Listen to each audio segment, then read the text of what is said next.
Well, I recently interviewed, I mentioned him before, Frank Panessa. He was a DEA agent. And he brought down something called the Pizza Connection. The Pizza Connection was a drug operation that moved $1.7 billion of heroin from Sicily into the U.S. And it primarily moved into pizza restaurants owned by the mob. Hundreds of them. I heard about when they got busted. I remember that bus. I may even run across some of those guys in prison.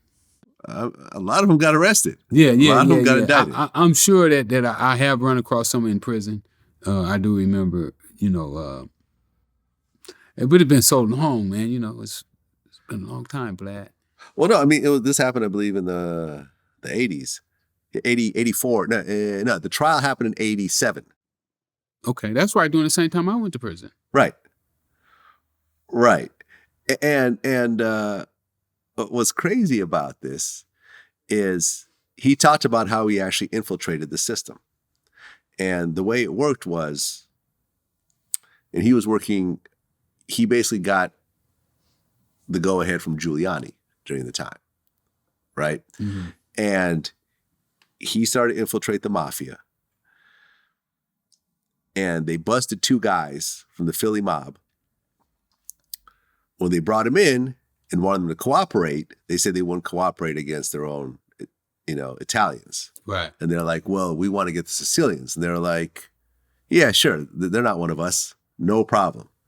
So they brought him into a meeting with these high-ranking Sicilians. They called them Zips. They essentially, the Italian mafia would bring in these guys from Sicily to do all the dirty work for them. These guys were all murderers and everything else like that. When they brought this guy in, they introduced him as a friend of ours, meaning that he's a made man. Right. And he bought over $1 million worth of heroin from them. Nobody ever questioned. Yeah, but that's pretty easy to do in the drug business. Most of my customers, one of my friends brought them to me.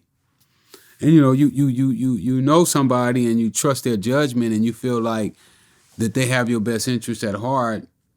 But sometimes, that's how they get everybody. Somebody gets a little greedy and, he meets somebody that got some money and maybe he didn't check him out all the way, he's just looking at, he's going to make a quick buck and boom, there you have it. The guy's inside the organization.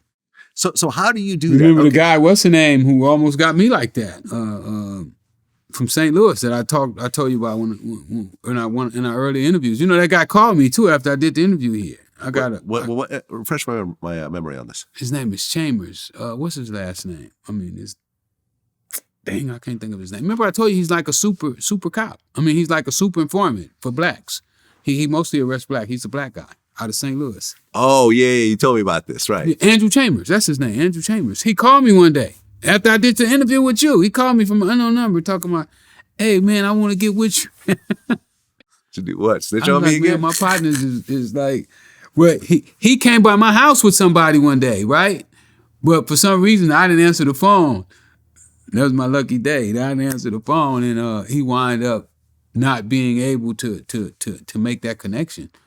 But, he called about 3 or 4 of my other friends who wound up doing deals with him because, he knew how to play the game so well. Okay, so let's bring up the scenario. We're going to rewind back. You're Freeway Ricky, the drug kingpin during that time. One of your friends, let's say Chico, right?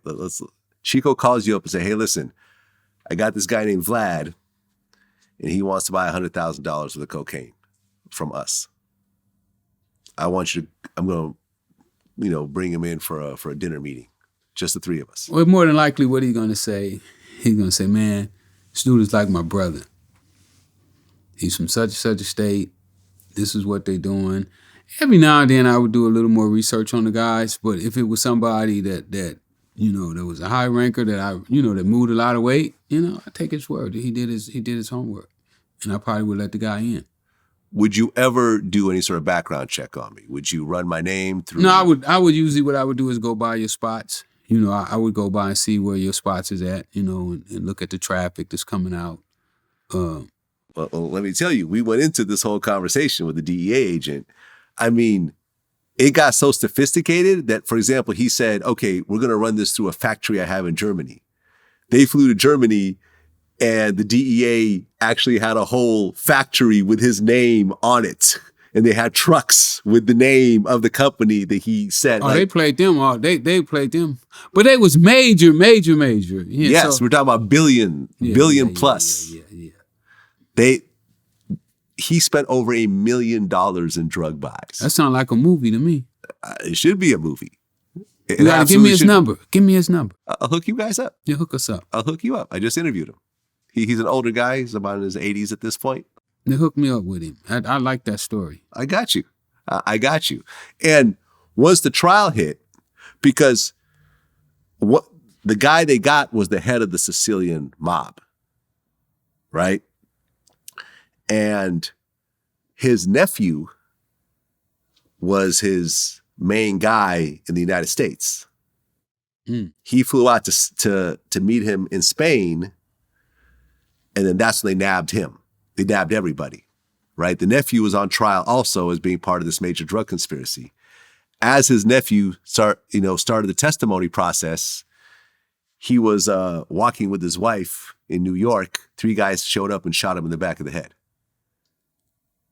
They had to sequester the jury, put him in hotels. Like, this is the craziness around this trial. Defendants are being murdered in the course of the actual trial. Wow. That's how I remember it was big. It was big. I remember it was so big. Long ago that people don't really remember it. Yeah. You know, our memories are short now. You know, we got that 5-second memory. You know, if I didn't see it like 5 seconds ago, I don't remember it. Now listen, I remember when I interviewed DeAndre Bonds, you know, the actor, who's actually in Snowfall, a show you don't like very much. But I remember we were talking about the YSL case, and he got a little upset. He's like, you know, this is bullshit. You know, 28 black men being arrested for the same thing. When do you ever see that with white people? And I'm like, the mafia. He's like, oh, yeah. You're right. Can't argue that fact. 26 black people on one case? 28. 28. Come on, man. When have they indicted 28 white people? The mafia. Oh, yeah. But they had to. They were seeing like 28 Shut people. That down right there. 28 people just knocked off 100 people. We got to get these. Were you locked up a lot of these mafia guys? Yep. What makes the mafia guys different from other gangs? They don't really get into stuff in jail. You know, they stay to themselves. And, most prisons, the guys who are running is usually the blacks and the Mexicans. You know, just because the numbers. Right, the numbers are stronger, and yeah. You know, those guys are willing to do almost. You know, when you're talking about mafia guys, they're usually older guys. You know, they want to play poker all day and get some wine and just chill out. You know, the younger guys, you know, they run around the prison, tearing shit up. Okay. How do the mafia guys stay safe, though, from extortion and so forth? Well, I mean, in the feds, it's not really that much extortion, like you might think. You know, there's only 1 or 2 guys because everybody in there is about money.